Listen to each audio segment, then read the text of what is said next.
bate-papo e os bons amigos.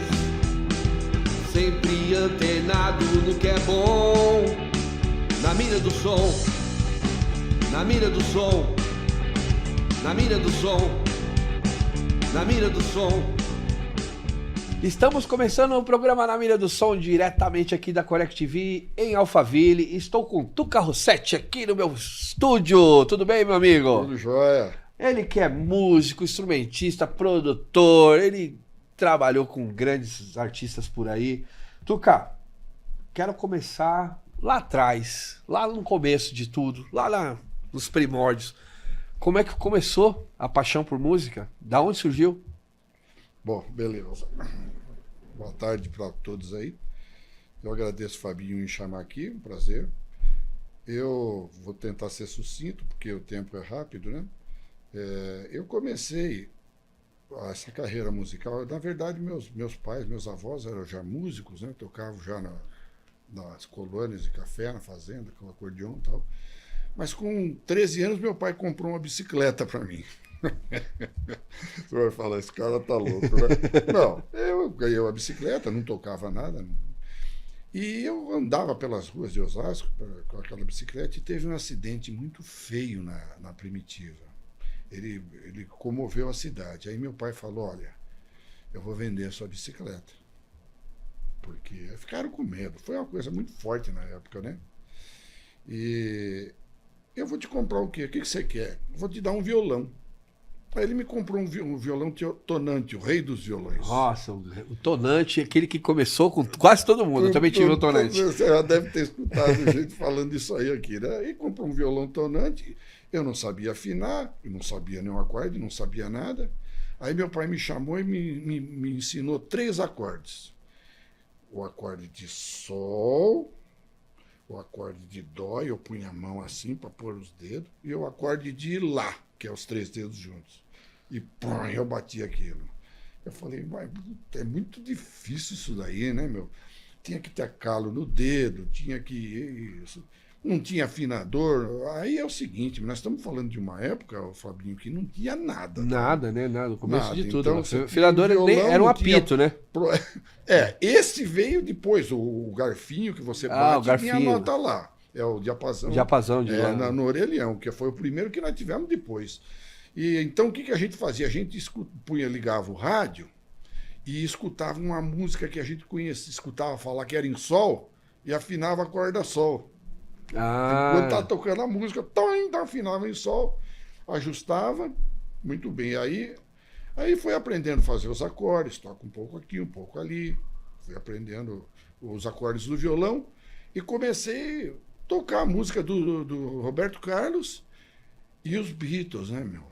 Quando os Beatles vieram, aí a gente ficou louco. Eu, o Paulo Tadeu e o Gilito, a gente se reunia e cada um falava, aqui tem um tom, a gente só sabia 2 notas, o sol, ré, né? I Should Have Known Better tinha 4, 5 acordes, a gente só sabia 2, então ia tocar tudo errado, né? E inglês ainda, nós não sabia nem o português direito, estava na escola.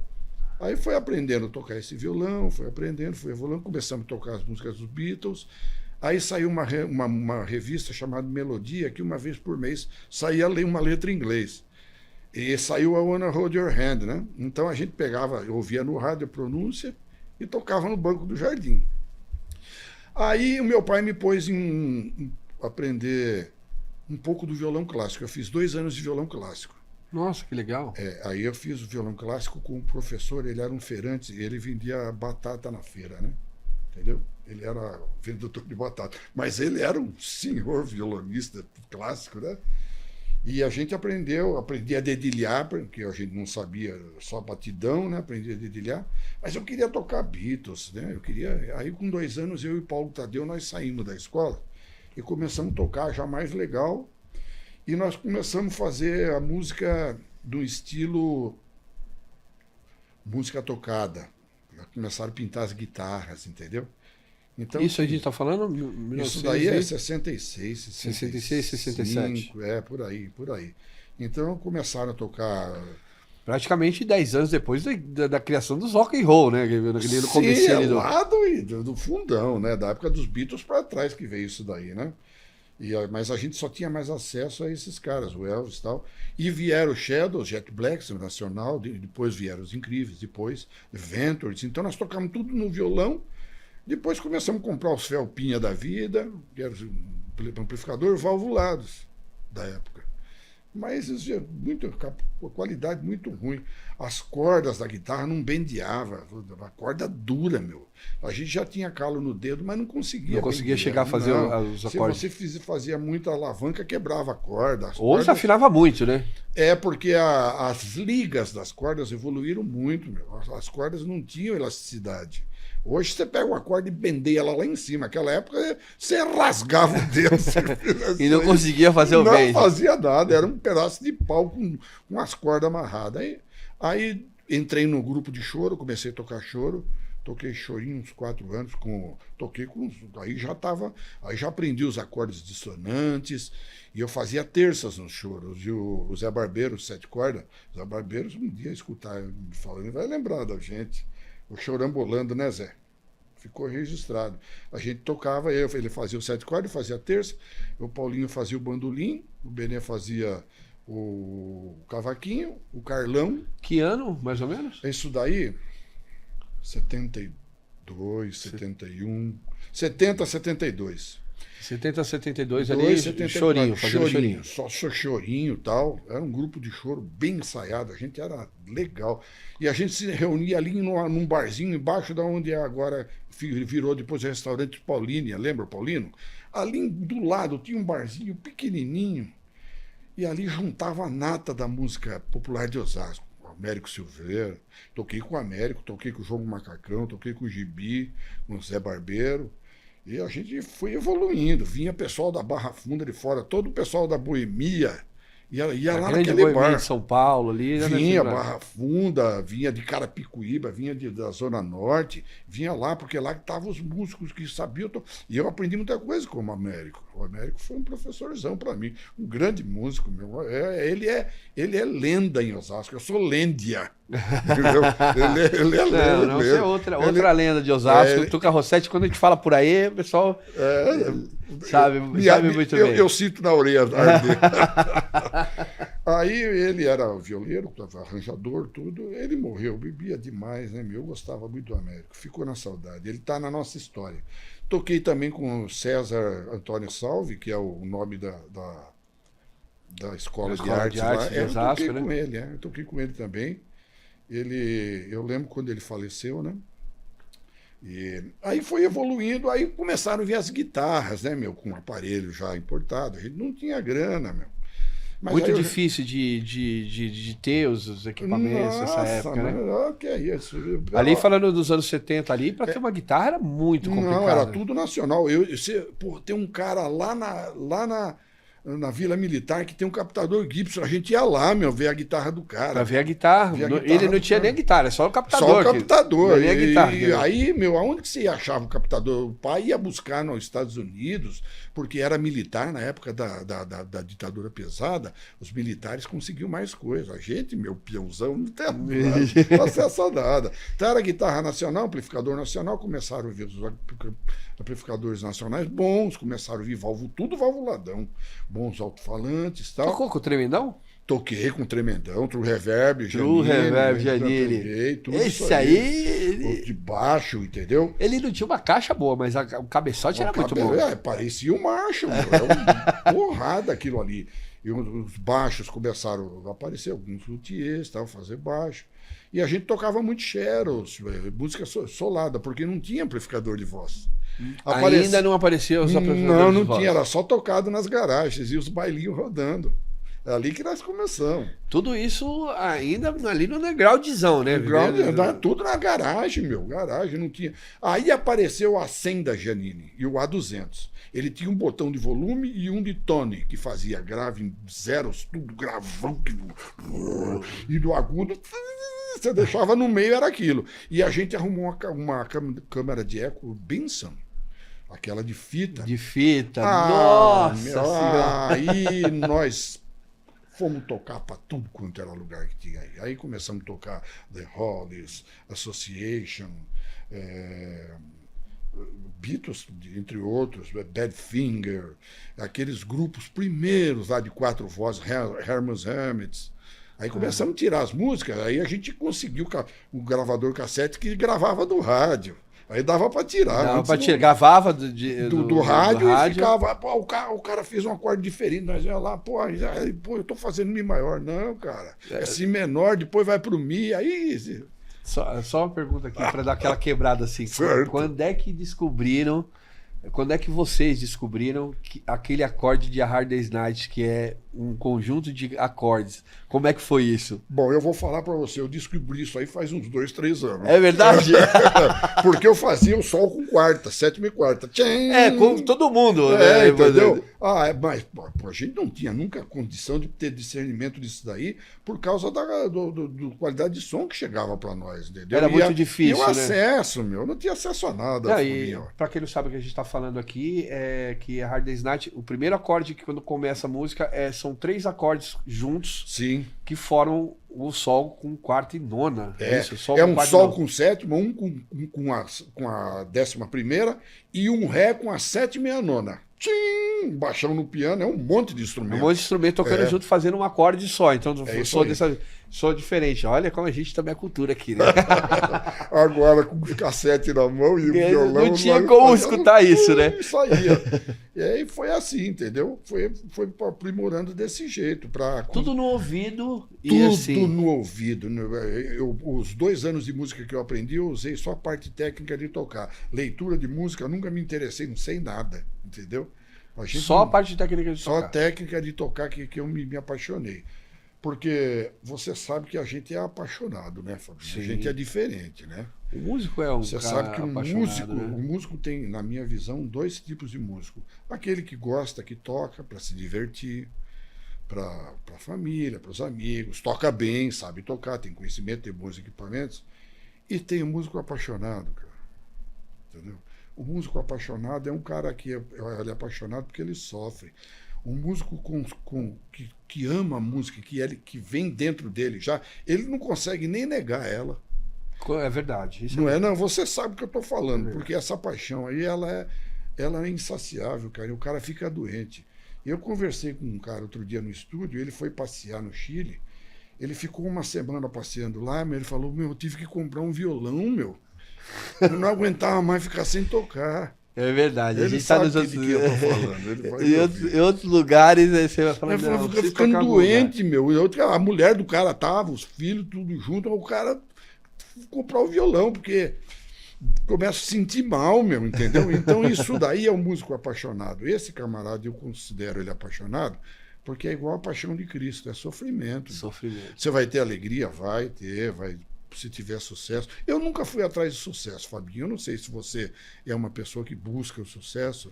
Eu sempre busquei transferir o que eu gosto de coração mesmo para quem está me ouvindo. A não ser que alguma coisa me irrite no lugar e me quebre essa frequência. Eu sempre quis passar para alguém uma emoção que encaixa com a emoção dele.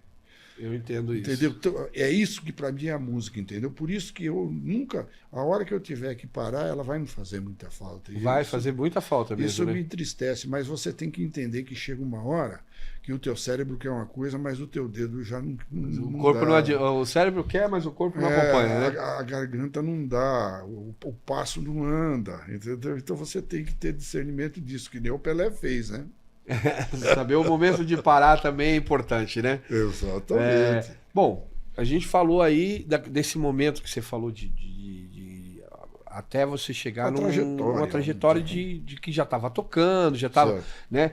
Eu sei que você fez música para os festivais também, sim, né? Esse é um capítulo enorme aí para falar. Você fez música para festival. Conta um pouquinho como é que foi essa experiência de estar em festivais e participar deles, que creio que deve ter sido bem difícil até alguns momentos, né? Sim. Porque os festivais, eles eram da canção popular, normalmente feitos por colégios, faculdades, certo? Então, você tinha que ter cuidado com as músicas que fazia, e eu sempre comecei a compor logo depois que eu saí da escola com o professor Batateiro lá, eu comecei a compor. E você tinha que ter cuidado por causa do seu regime da época, né? inclusive o tipo de música que você tocava. Eu já cheguei a tocar em salão e os militares entrarem lá e obrigar a gente a parar de tocar Para de determinadas tocar, músicas. isso não pode fazer. E algum tipo de vestimento que a gente usava, inocentemente até, porque a gente era novo, não deixava. Aí a gente pegou isso. Então tinha que saber fazer a música.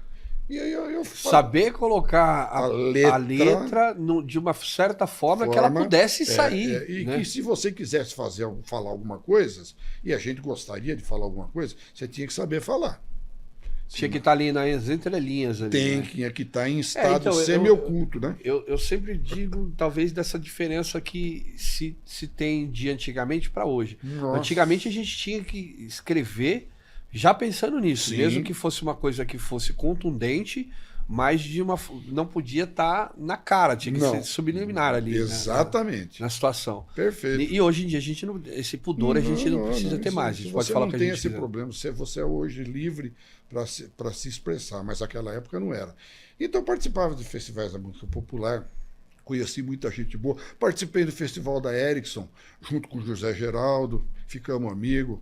O José Geraldo ganhou o festival e eu peguei segundo lugar. Ele participou com uma música chamada Memórias de um Idiota às 6 horas da manhã. Ele pegou o primeiro lugar. E eu participei junto com o conjunto nosso na época de Minha Casa Estrada do Pôr do Sol. 4 vozes, arranjado, tudo, mas a música dele encantou e ele disparou. O José Geraldo, a gente ia na casa dele na época, ele ainda não estava ainda no auge, né?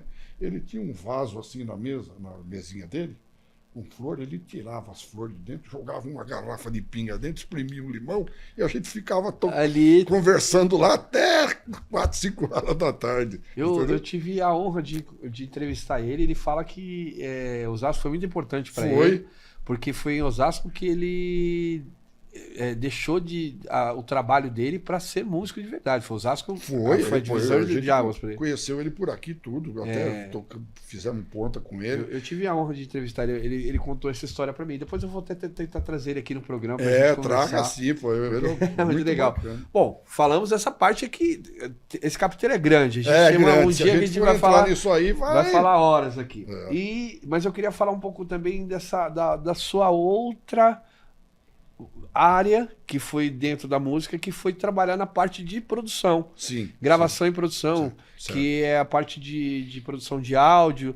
Você tem um home studio lá, né? Sim. Né? Como é que chama o home studio? Eliabe. O Eliabe. Antigo. E ali você começou a fazer alguns trabalhos de produção. Perfeito. Né? Isso. E como é que começou isso daí? Porque isso deve ter sido também num tempo que era muito mais difícil. Exatamente. Quando a gente foi gravar o disco do Caramanchões, que eu espero um dia você ponha a voz, é um prazer Eu vou que eu vou colocar ter. a voz, certo? eu tenho uma... Que a gente, Sou fascinado. A música estava pronta para ir para o Boca Livre, o Boca Livre desmanchou. Era muito caro gravar. Era um dinheiro muito caro. Muito, você não tem não dá para explicar, vou até pular, né? Era inviável, não tinha acesso. Igual o John Lennon falou, tinha que deixar uma nota preta e não tinha nada. Aí, rapaz, um belo dia, pintou um gravador de rolo Tascam, 8 canais, está lá no estúdio, acho que eu te mostrei. Eu vi. Aí, eu vendi um telefone, que eu estava morando em Sorocaba, que valia uma nota naquela época ter telefone. Valia dinheiro pra caramba. O cara que era um bem, né? Era um bem igual um carro, E eu fui lá e comprei pelo Primeira Mão. Lembra do jornal Primeira Mão? Nossa, lembro. Eu fui lá na casa do cara, ele me mostrou o gravador. 8 canais. 8 canais. Já era um. Pelo amor de Deus. 8 canais. Eu olhei aquilo, eu fiquei louco, cara. Eu já era apaixonado, né, Eu falei, vou gravar as músicas eu agora, eu vou mais nesses caras, Nunca mais eu não gravar. E ele falou, te dou de quebra uma fita, que a fita era, e é até hoje, caríssimo, né? 400, 500 pau uma fita para 15 minutos, meia hora no máximo. 8 canais, 3 cabeças. Aqui apaga, aqui leia, aqui grava. No Azimuth. Muito bem. Comprei o gravador e falou, só que tem o seguinte, você tem que levar 2 mesas. Não tinha mesa de LR comandada, que você joga o L e virava o botão, o PAN para a esquerda, joga o R e virava o botão para a direita. Quem gravava com o gravador sabe que tinha que ter. Então eu tinha uma mesa para mandar e outra para reproduzir. Ele falou, você vai precisar. Eu levei 2 mesas do cara, não valia nada, mas eu precisava. Precisava das mesas. Aí eu levei as 2 mesas, o sistema de redução de ruído, bom pra caramba, da Tascam também, e uma fita. Aí comecei a gravar. Lá em casa, eu fiz um barraco de madeira lá, no fundo da minha casa, e comecei a gravar. Começou a gravar lá. Comecei a gravar lá. Aí o microfone, tinha que comprar um microfone melhor, aí tinha que comprar um pré-amplificador melhor, e eu fui comprando devagarinho, trabalhando na indústria. E tocando também, fazendo freelance com o pessoal do Texas Show, os blues, eu sempre fazia, mas eu trabalhava na indústria, né? Eu sou engenheiro industrial. Eu trabalhei na indústria há 38 anos, entendeu? Então eu não tinha condição de fazer isso aí direto. Eu tive que parar muita coisa. Mas eu tinha grana para comprar isso aí. Eu fui comprando, fui fazendo. Aí apareceu o computador. Eu falei, é igual a inteligência artificial. Eu falei, meu, isso aí não vai dar certo. Computador na música, nego saía rindo quando você falava. Aonde que tem lá? Pô, então me fala onde é que eu não quero nem ir lá. Era gravação de rolo, meu. Aí o computador veio. Aí um dia apareceu a frase, o computador na música, uma amizade, que deu certo. Eu falei, caramba, e deu mesmo, meu. Realmente deu, né? Deu certo. Começou a gravar, mas era assim, né, meu? Quem tinha 128 de memória RAM, ele tinha um supercomputador. Depois, quem tinha 512 de memória RAM, eu tô falando mega, né? Mega, né? Mega. Entendeu? Quem tinha uma tela. Hoje que você que tem Tera aí, não é. Não, esquece. Terra, vai pensar que é a Terra. Não esquece. Aí foi evoluindo o computador. Aí o problema do gravador de rolo é que ele dá muita manutenção e é caro. As borrachas elas enrijecem e as fitas são caras também. Vai perdendo oxidação. Começou a ficar inviável. Aí eu fui pro computador, comecei a compor. Eu tenho muitas músicas gravadas, faço muita produção para outros estúdios, pré-produção, fiz bastante, ainda faço, um pouco menos agora, fiz mais, e pessoas que querem fazer assim, gravação. Assim, atualmente, quais os projetos você está atuando? Atualmente eu estou tocando a banda de blues lá com o pessoal, você conhece lá, o Traveling Band, né? Traveling Band. Toco com o Samuel a parte de MPB, clássicos, né? Toco com o Luciano Lube a parte de músicas do Belchior. O especial do Belchior que você está fazendo, né? O especial do Belchior. E faço os arranjos de composições para cantores, músicos que aparecem lá no estúdio. Precisar fazer um arranjo com você, como é que faz para te encontrar? Aí tem que ligar para minha casa. Ainda tem o telefone fixo? Não. Eu tenho o celular, o fixo eu derrubei agora com a Vivo. Você acertou. Acho que faz uns um mês que eu perdi ele. Você não tem mais. Eu até bobear, eu falo errado aqui o número do meu celular, que eu me confundo. Mas fala pra galera o seu telefone celular aí. 97690-8090. Esse é o meu celular, meu número, né? Quer fazer uns arranjos, quer fazer alguma coisa. O meu Mac deu pau. Eu estou consertando ele, eu não consigo comprar um novo. O novo tá no olho da cara. Tá consertando, eu espero que conserte. Faz desde 2011 que eu estou trabalhando com ele, né? Mas é uma máquina violenta. Tenho bons plugins, bons equipamentos, bons pré-amplificadores e tal. Tem mesmo. Você que quiser conhecer lá, tem bastante coisa legal, né? E é uma mistura do Museu do Áudio. Pode tem muita coisa analógica, tem antiga. Muito analógico. Eu tenho muita válvula lá ainda. Muita coisa valvulada. Né? Que eu amo essas coisas. Eu adoraria voltar. Se eu tivesse grana para consertar o meu gravador de rolo, eu mixava tudo nele. Eu era da época de mixar em 2 canais, fazer o slice lá e colar. Fiz muito isso aí. É mesmo? Vamos fazer aqui a cola agora. Eu tinha o de 8 e tinha o de 2 Akai, para fazer a mixagem. Não, que legal, que legal. Esse é um tempo nostálgico mesmo, né? Esse é nostálgico, né? Mas o que veio agora... Sensacional. Vamos dizer que agora tem Isso aí agora é loucura. Um cara vê isso aí e pensa que a gente tá fazendo café na meia, meu. Tem máquina já. Café na meia. Quando na meia, né? Mas é uma qualidade de som fantástica. O áudio de fita, a compressão de fita imitaram pra caramba, mas não chegaram ainda é uma... Eu mexia no variador, punha a primeira gravação do violão um pouquinho mais lenta. Ela Ele fica- dava um chorus natural. aquele chorus natural, aquele Bonito, batimento. você ouvia aquele Meu estéreo. querido, vou falar com você que tá em casa. Isso aqui é o que eu tô falando pra vocês sempre. Isso aqui é história de verdade. Foi que eu- O cara fazia na mão. Uma coisa que hoje em dia sim, não tem mais. Não, né? nem na mão. Na época do pêndulo, afiar a faca. O cara fazia na mão, pegava na mão ali pra fazer, que era muito artesanal. E era assim, né? Entendeu? Felizmente melhorou, facilitou muito. Hoje você quer aprender a tocar uma música, você abre o YouTube, né? O cara te ensina os acordes. Você tinha que tirar na orelha, meu. O cara... Eu sou de um tempo pra frente, eu lembro que saía as revistinhas e eu não tinha grana pra comprar, eu ia lá e lia. E chegava em casa e tentava tirar aquilo que eu tinha E aí, lido. às vezes você falava, esse aí acho que tá errado até, né? Você Não essa sabia, informação. não sabia exatamente se estava certo aquilo, mas era o norte que a gente tinha. Mas é assim que aprende, viu, Fabinho? Por isso que eu falo, quem estiver ouvindo aí que tá começando, vocês têm tudo na mão, rapaz. Olha. Assim, nossa, o papo é voando, né? Tá acabando, voando, né? Aqui é muito rápido. Primeiro, eu quero agradecer muito a sua presença de estar aqui. Eu vou chamar você mais uma vez, a gente só falar dessa parte técnica. Legal. Né? Que eu quero me aprofundar mais nessa parte técnica, desde a parte analógica para digital, que você pegou toda essa transição. Queria que você viesse conversar só sobre isso. Beleza, né? um prazer. Eu queria ver. Somos amigos, eu quero trazer né, então. Isso é parceiro. Você é parceiro demais. Entendeu? Mas até eu queria. onde Deus permitir, eu puder ir, eu tô lá. Eu queria trazer você e mais alguns outros que passaram por essa transição pra gente Fazer ter esse bate-bola entre a gente aqui, trocar essa ideia, né? Mas antes de terminar, eu queria que você falasse para essa galera que tá começando, o cara que tá começando na música, né? Meus 14 anos? Lá no começo, lá. Dê a sua dica para ele. O que um cara que está começando hoje precisa, ou dê uma dica para esse cara que está começando. Bom, eu vou falar aí, Fabinho, mais voltado para a parte de cordas, que é como eu comecei, certo? Eu não sou tecladista nem nada.